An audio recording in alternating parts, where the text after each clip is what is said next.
All right. It's showing we are live. Now what I'm going to do is so now I'm live. And for some reason this is set on friends, not public. So we're going to Okay, so now we're public. Jason's with Okay, there we go. But you're not tagged in here, so let me tag you.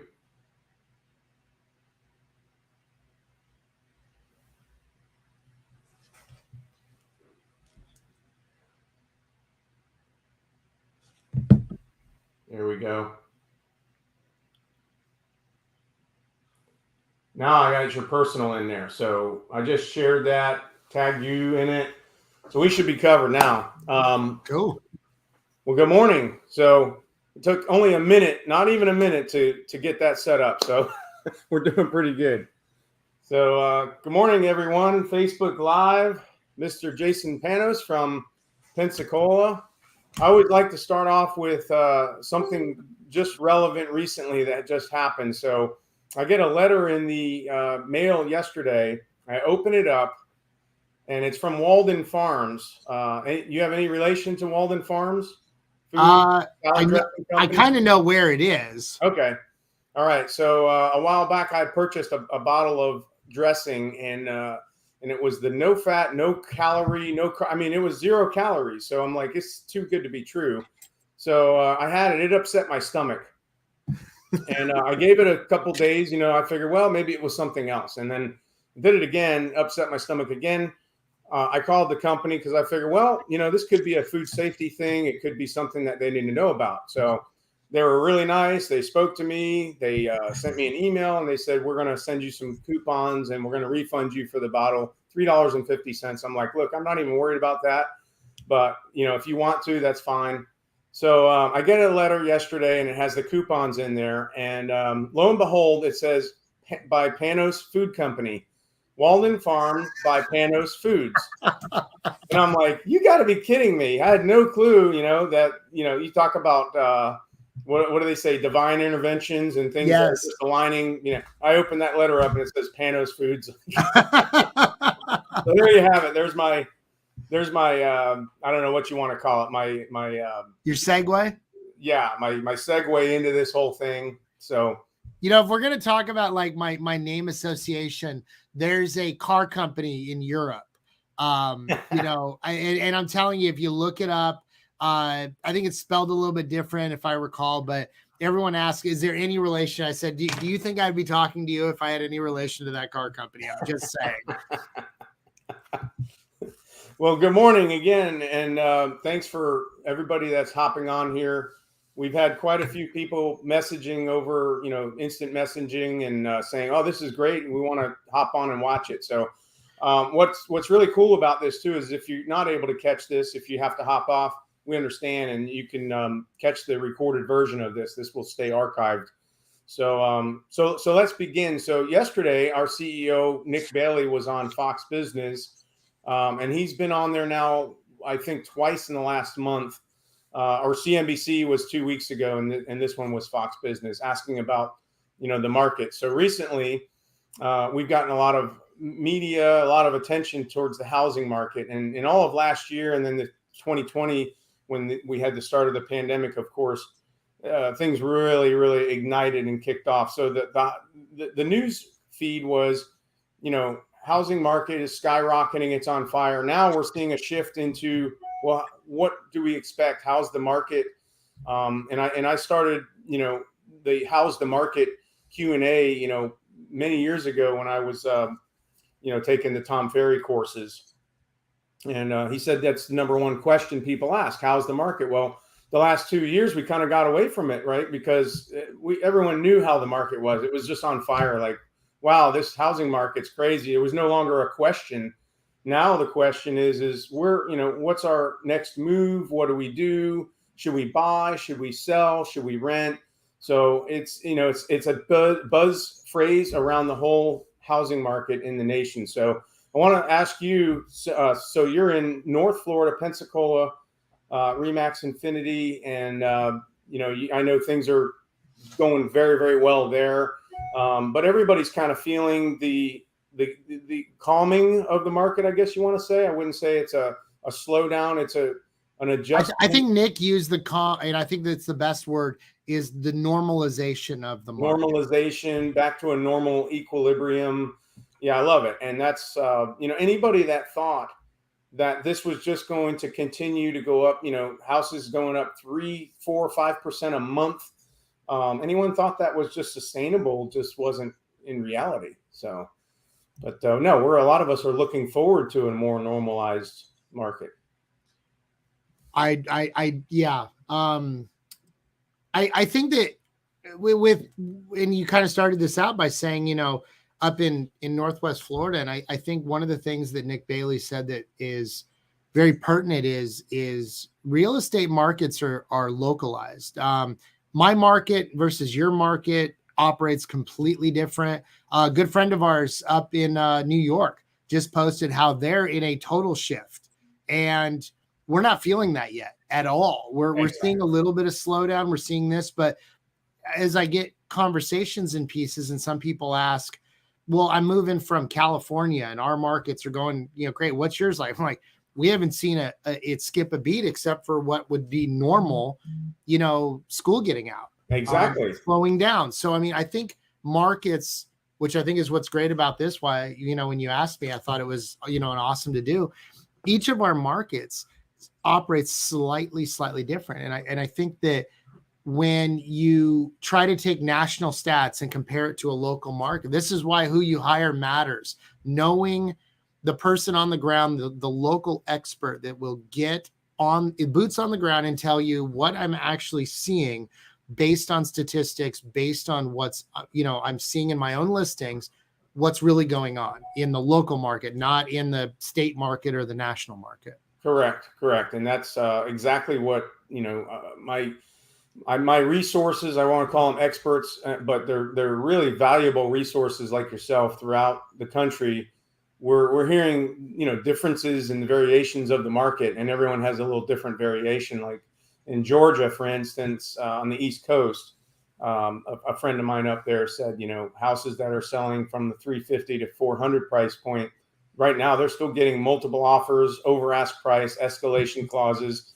And of course, that price point is right in line or under the median average of the country. So, when you have that price point, I would expect that pretty much in most regions. If you're, in an area where there's a lot of people migrating to, or there's some industry, you're still going to see that take place, probably continue for a while. Yeah, I agree.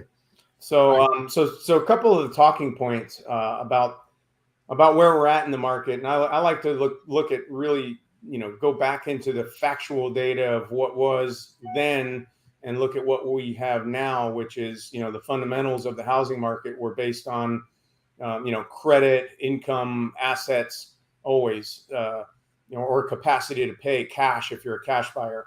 So back in 07, 08, so lately there's been quite a few stories on this, probably in the last 2 months now, about, how was it then versus now? Some people have a difference of opinion, even in our own profession.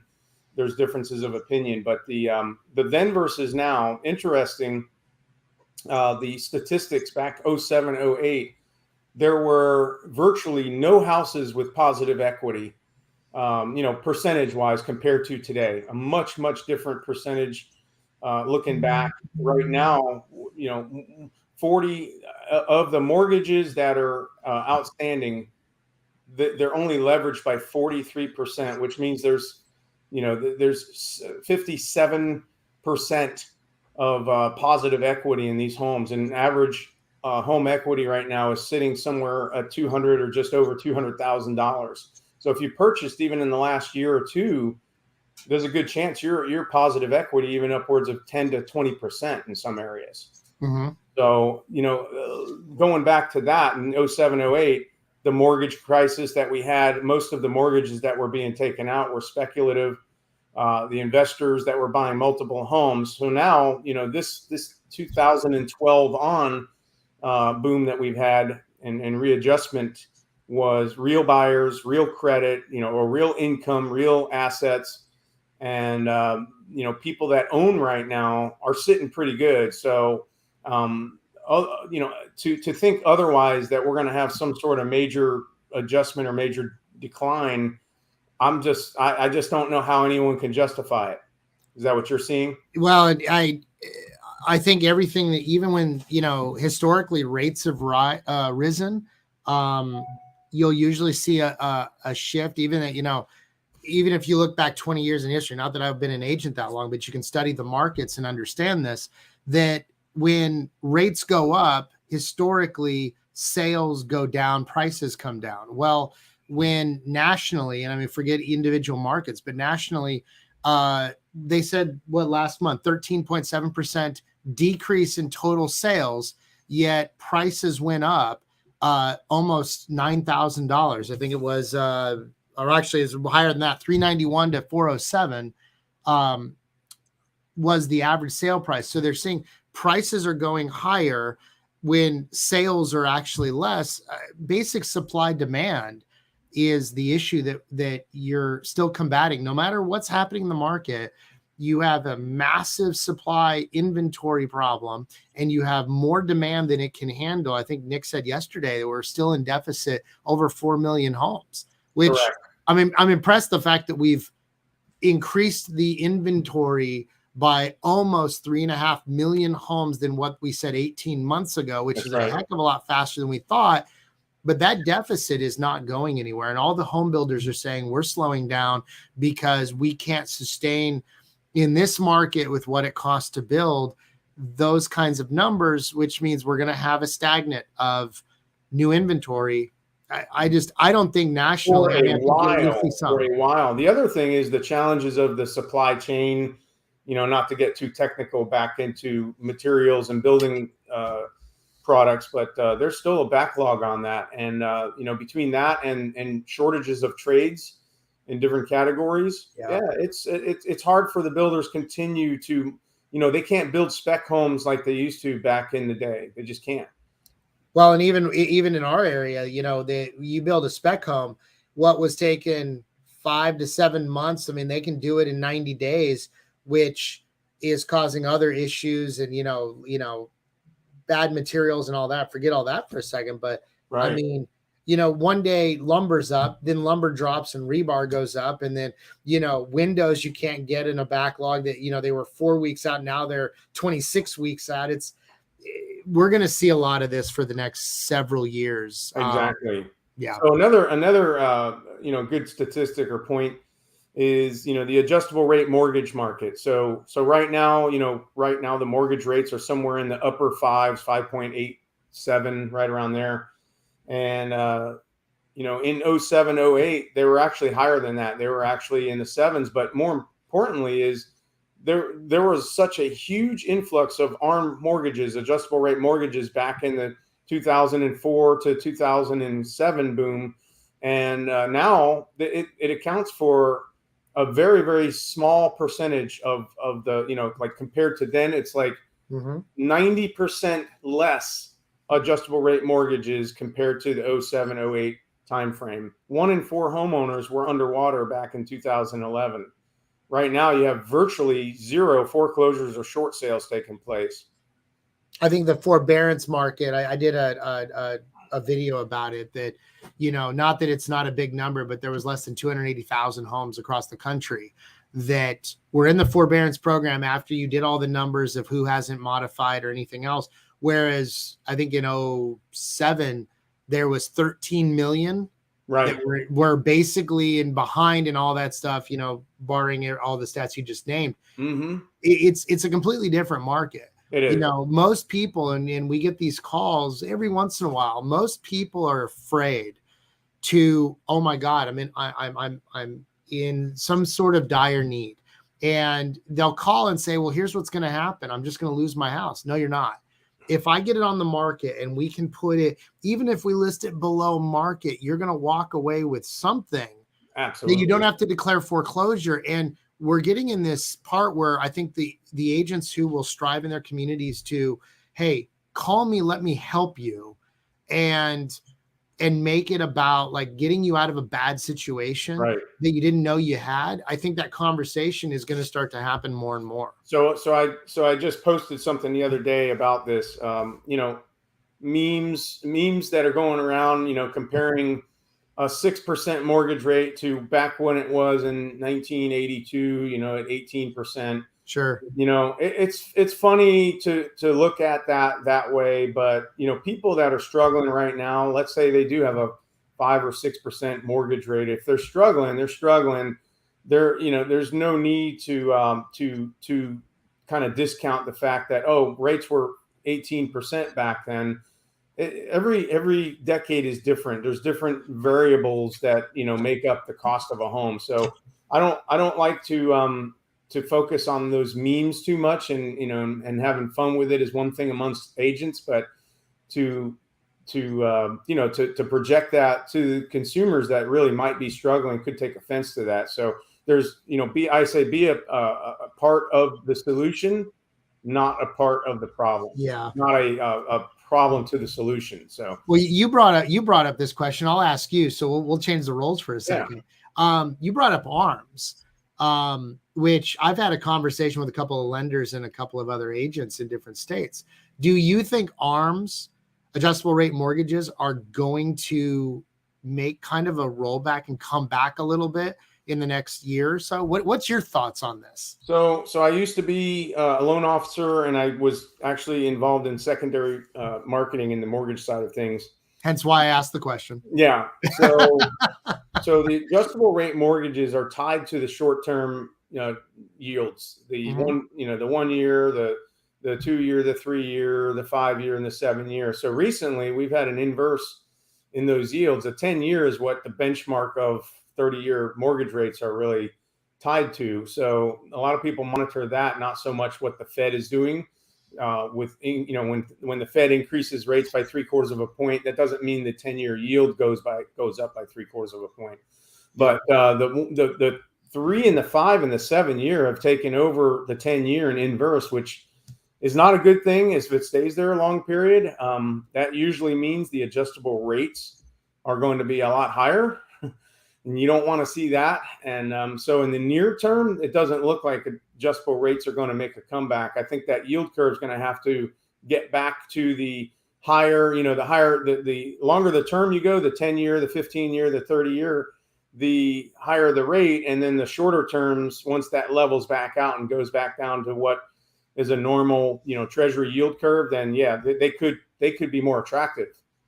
I think we mentioned this meme. Yes, a lot of this is floating around, marry the house, date the rate. And somebody asked me about this, and I said, well, what's funny is what's a great solution for this when they make a little bit of a comeback, because usually the rates are a little bit lower, is getting a 5-1 or 7-1 ARM. Because several economists believe in a year and a half or 2 years, the rates are going to dip a little bit. You have the option to refi. But the house price that you're trying to buy, your $500,000 house, is going to be $575,000 in a year or 2 years. Whereas if you buy it now, even at a 6%, correct, you might be able to, or even if you could get an ARM and do it at 4.5 and do it in a 30-year fix at the same rate in 2 years. The idea is find the home that you want. Exactly. If you can afford it today, you're fine. Everything's going to be golden. When the rates, kind of level out or dip or whatever, you play that market a little bit. You can do that in the refi market, right? Be able to, solidify your rate down the road more to attractive rates, because we're never going to get back in the threes. We might for a few instances, but realistically, mid 4s, high 4s, that's the low mark, I think, for quite a while. Yeah. So you bring up a great point, and time is critical with timing of the market. Not so much that, but time in the house that you're planning on spending there. If you're in a house for 7 years, 10 years, which the average is still between 6 and 7 years, 7 years, 10 years, and I think that number is going to probably increase now because more people that bought a house at a much lower rate poses the situation. Well, if I don't have to sell, if it's just by preference, I want to downsize or get a bigger house, and you can't find, that right property, that right house at the right price, more than likely you're going to stay a little longer, especially if you have a low rate. You're paying your house down a lot quicker. So if you have a 2.5 to 3% mortgage rate, or even 3.5, your, today's rate, even if it stays at 5, which is still good, 5 to 5.5%. Yep. Let's say home prices don't go up as much, or just level out and go up maybe 2% or 3% for a few years at a time. You're still going to pay more for your house down the road than if you were to purchase it now, even at a rate that's higher than where you're at. So it really is kind of, well, how many years do you plan on spending in the house? So when I bought this house, when my wife and I bought this house, it was at the time when the market was getting ready to decline, and I knew it was, but I didn't care. I dated the rate and married the house back then. Mm-hmm. And we're still in the house. We just put on a brand new roof. It's a great home. We obviously capitalized like most people did, and refied at the lower, 2% range. And, if I had to look at this and pose the question, should I sell and buy another house right now? It depends. What's your need for you? Exactly. What is it really going to accomplish for you? It's a lifestyle thing. So just like with COVID, people were, buying houses with home offices and relocating to the area they wanted. Were they worried about overpaying, or bidding over $50,000 for the house? Right? No, not so much, because they wanted that house. So it's the same. It's the same thing as, well, we have a higher interest rate now. So what? You want the house. You either buy the house and pay into a bidding war, or you pay a slightly more interest rate or mortgage payment right now. But maybe now you're not going to have as much competition bidding on that house. So really, there's that psychology that I like to really ask questions when it's, when we sit down. What is your real goal? What are you trying to accomplish? And then we lay out these facts. So, for our realtor, for our colleagues out there, you really have to get back to basics and asking, educational questions, like educate yourself what the client is really trying to accomplish, and put those emotions in check. And that's what right now all the buzz we're seeing is mostly just emotional, like, oh my God, we're not getting 24 offers on the homes anymore. They're sitting more like 11 days to 15 days on the market. I've got a listing right now that's been on the market 3 weeks. We had this conversation with the seller. Said, well, school got out, and in a normal market, this is what would happen. And then all of a sudden, we had 7 showings. I said, look, relax. Let me run the numbers. Let me play it by the facts, not out of panic. But no, actually, well, and you brought up another point about, average cycle in a house, which is what our market operates differently. We have 8 military bases within spitting distance. So our turnover is actually on average about 4 to 5.5 years, because of so many government funded, specifically VA and FHA loans in this area. Right. That, we've gotten a lot of, people coming from the north, a lot of cash, but we still have a heavy influx. And that could be a very good, feature for you, not, because they're leaving in 4 or 5 years, but if they are leaving in 4 or 5 years, say they have a 3% mortgage and they have a VA or FHA, and let's say you do have another VA buyer that comes in that has 50,000 or 100,000 down, to assume that mortgage might be worth it for them to come up with the extra money to get the lower rate.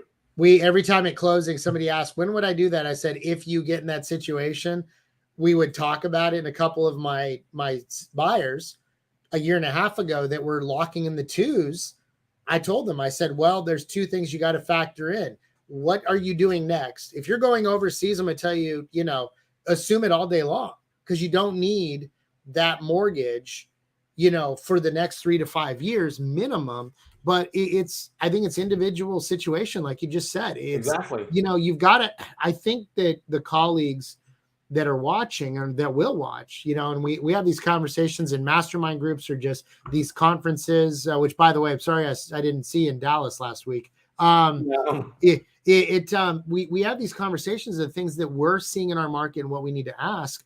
But same thing with buyers and sellers. If you're not having these conversations with your agent, it matters who you hire. And if they don't understand your situation, they can't help you do what you're trying to do.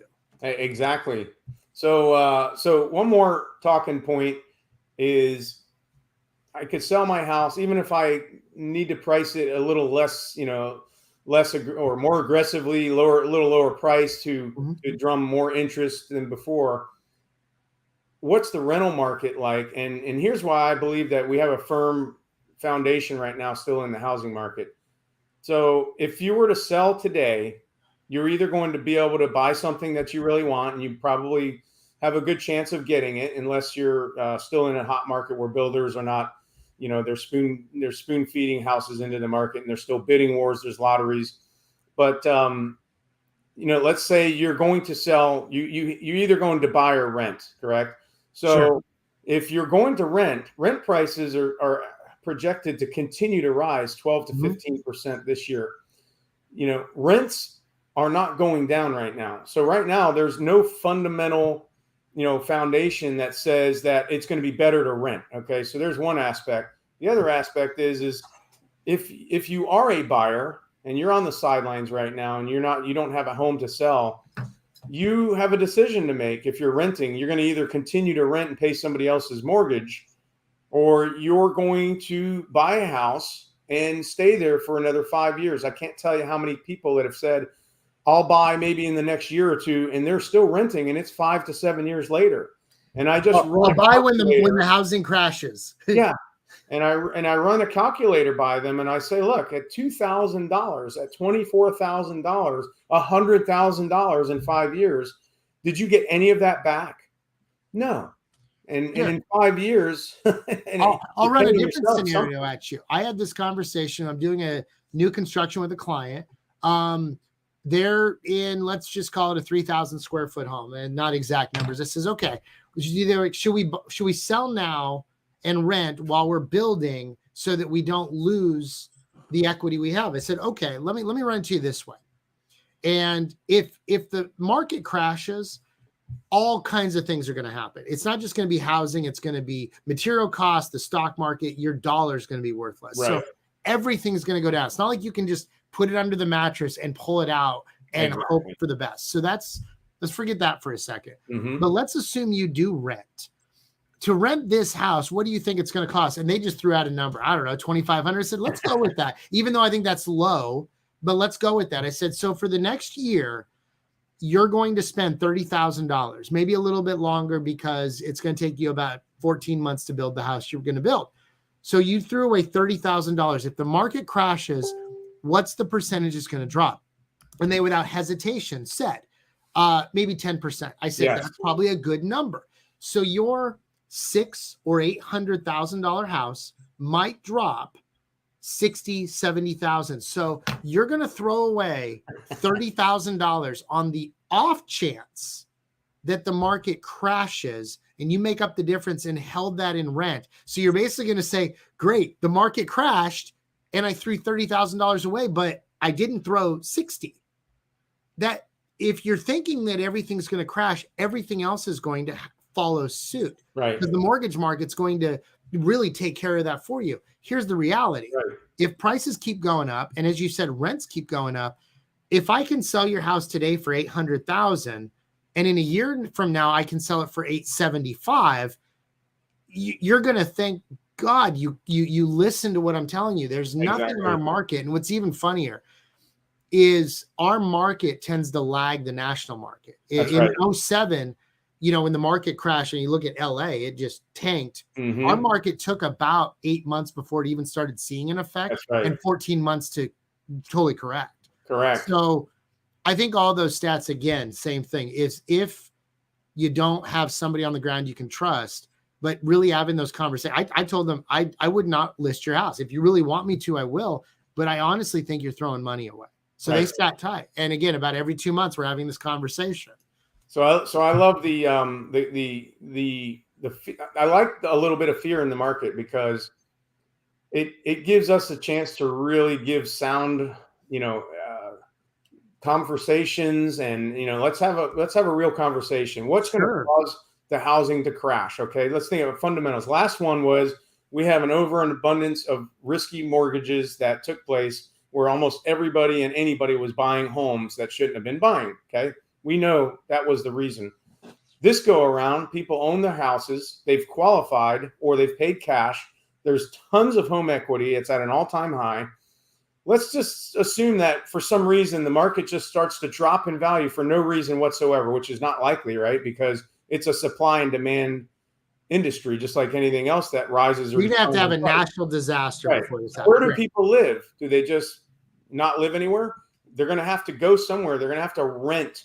So that's why I believe the rents are still forecast to increase at a higher rate than the housing, because of this, I guess you want to call it a conundrum, this weird position that a lot of people are in, which is going to continue to snowball and keep the inventory low. Like, all right, I can sell, but where do I go? And I don't even think the rental market has even been affected yet by inflation. So that's also going to push. No. I mean, in the next year, assuming that the Fed doesn't do anything about it, rents are going to go higher than predicted, in my opinion. How many people back in 2018 to 2019 did you come across that said, we're in a bubble, the market's going to crash? I mean, that was 4 years ago. I've had people that predicted that. And you know what they did then? They sold for about 50 to 60% less than where it would be now had they still been in the house. Sure. And quite a few of them are still renting. They're still waiting for that correction. So we've gone up in Florida, in this area at least, we've gone up in some cases, 60, 70% in the last 5 years. Mm-hmm. So imagine you're that person that sold then, made some money. You're renting for almost 5 years now at $3,000 a month. $190,000 later. Well, and that's, wish you talked to the professional and tell you, dude, this is not a good move. And I think Dave Ramsey said it best: when you're ready to sell, buy. If you're ready to, buy, then sell. Don't sell now and wait a year down the road. Because if you buy at the top of this market, you're also going to sell at the top of this market. Exactly. Don't think you're going to time the market. You can't do that in real estate. It's hard enough to do it with stocks. And even then, that's a lucky thing too with stocks, but real estate is even harder because there's so many other larger moving parts to that. Well, I can trade stocks in a matter of seconds. Yeah. Real estate, I put the sign in the yard and you're 30 days out. By the time you see it coming, it's too late. That's right. Well, I've had a great time discussing, and we've had a few comments. Lisa Dean from Tampa area said she's off to show property, but she will drop back later. And Vincenzo says builders are jumping in on the greed market. And of course, sellers and builders, they're going to adjust their prices to the supply and the demand. And just like rents and landlords are increasing everywhere, and pretty much everything is increasing everywhere based on the supply and demand. So it's something we have to get used to. We've got an entire development going in that's nothing but rentals, and I think they're waiting for an investor to come pick the whole thing up, but they're not selling them, they're leasing them, which I'm like, oh, that's going to be interesting. Yeah. So that's going to be one of the topics of our next show, is talking about investors, large funds coming in and buying properties, and the programs out there where these companies are coming in and just offering you cash. There's still a lot of that going around. So I hope you can tune in for that one, my friend. Next week, we're looking at midweek next week to have another show. And this is going to be kind of a moving target time of day based on the guests that we have and, scheduling. So we're not going to have a set day and time every single week. And, flexibility is important when we have these. So Jason Panos, it's been a pleasure. I thank you so much for doing this on short notice and hopping on and taking time out of your day. I love your studio, by the way, the lighting, and pretty cool. I have those little lens covers too. They have the different colors. They have the red, the blues, and yeah, it seems like you actually, have a so it's not a lens cover. I can actually, it's an LED, so I can change the color. Cool. Yeah. But thanks for watching, everybody. We had quite a few people hopping on and hopping off, but look forward to the next invite for next week. Jason, we'll keep in touch. Thank you as always. And hey, thanks for the invite. Anytime, glad to jump on. Love doing these. So keep on doing what you're doing, my friend. You're doing phenomenal. Talk to you soon, brother. Thank you. Bye. Bye-bye.